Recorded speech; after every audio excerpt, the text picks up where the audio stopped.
इस मिशन को अंजाम देने के लिए 3 अंतरिक्ष एजेंसी एक साथ मिशन भेजने के लिए सहमत हुई। टाइटन पर जाने के लिए नासा, ईसा यानी यूरोपियन स्पेस एजेंसी और एएसआई यानी इटालियन स्पेस एजेंसी ने मिलकर एक मिशन भेजने का प्लान बनाया। तो चलिए दोस्तों, आज की वीडियो रिपोर्ट में हम हॉयगेन्स प्रोब के साथ शनि ग्रह के सबसे बड़े चांद टाइटन की जमीन पर उतरकर वहां के हालातों के बारे में जानते हैं। दोस्तों, तारीख थी 15 अक्टूबर 1997। इस दिन लॉन्च किया गया कैसिनी अंतरिक्ष यान को। इस अंतरिक्ष यान के साथ एक और मुसाफिर जा रहा था जिसका नाम था हॉयगेन्स प्रोब। इस मुसाफिर का मकसद शनि ग्रह के सबसे बड़े चांद पर अपना डेरा डालना था। कैसिनी हॉयगेन्स अंतरिक्ष में करीब 7 सालों की लंबी यात्रा के बाद 1 जुलाई 2004 को शनि ग्रह के ऑर्बिट में दाखिल हुआ। इसके बाद 2004 के अंतिम पड़ाव में कैसिनी हॉयगेन्स टाइटन तक पहुंच गया और टाइटन के ऑर्बिट में दाखिल हो गया। शनि ग्रह से टाइटन करीब 12,21,870 किलोमीटर दूर है, जिसके बाद 24 दिसंबर 2004 को कैसिनी से हॉयगेन्स अलग हो गया। अलग होते ही हॉयगेन्स अपनी मंजिल की ओर चल पड़ा था। हॉयगेन्स को टाइटन की जमीन पर लैंड करना था। वहीं ऑर्बिट में चक्कर लगा रहा कैसिनी भी अपने काम में लग गया। कैसिनी ने टाइटन के ऑर्बिट में चक्कर लगाते हुए हमारे वैज्ञानिकों के पास तस्वीर भेजनी शुरू कर दी। इन तस्वीरों में हमें केवल नजर आ रहा था टाइटन का धुंधला वायुमंडल। टाइटन के बहुत ही घने वायुमंडल के कारण इससे पहले उसकी ऊपरी सतह को देखा या उसके चित्र ले पाना संभव नहीं था।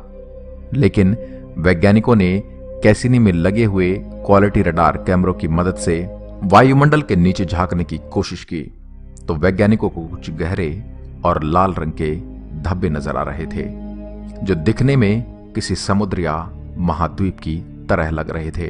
तो उधर हॉयगेन्स भी टाइटन के वायुमंडल में घुस चुका था। मगर जब हॉयगेन्स तय की ओर आगे बढ़ता गया तो टाइटन के वायुमंडल में मौजूद धुंध का प्रभाव कम हो रहा था। तब हमें इस धुंध से पार हमें छोटे छोटे पर्वत नजर आ रहे थे। हॉयगेन्स प्रोब कई परतों वाले वायुमंडल से गुजरता हुआ एक उबड़ खाबड़ जगह पर उतरा था।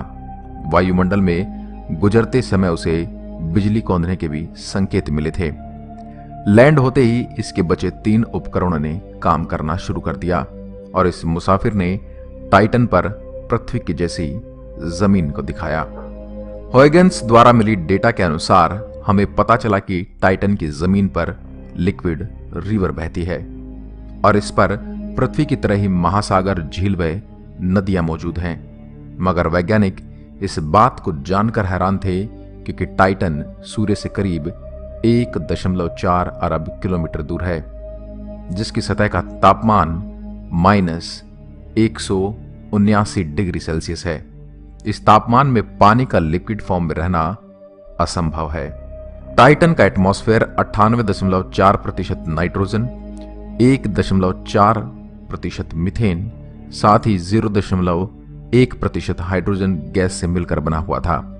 मगर अभी भी वैज्ञानिकों का यह सवाल परेशान कर रहा था कि आखिर टाइटन पर यह लिक्विड रिवर किससे बने हुए थे, क्योंकि दोस्तों इतने तापमान में पानी का तरल अवस्था में मौजूद रहना नामुमकिन है। टाइटन की जमीन पर देखने पर आपको नदियां, पहाड़, रेगिस्तान सब कुछ नजर आएगा और मानो लगेगा कि हम पृथ्वी पर आ गए हैं।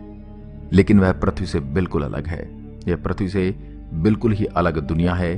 टाइटन की जमीन पर देखने पर हमें जो पहाड़, नदियां और महासागर नजर आते हैं वह हमारे पृथ्वी से बिल्कुल अलग हैं। टाइटन की जमीन का निर्माण बर्फीली हाइड्रोकार्बन और पानी से हुआ है।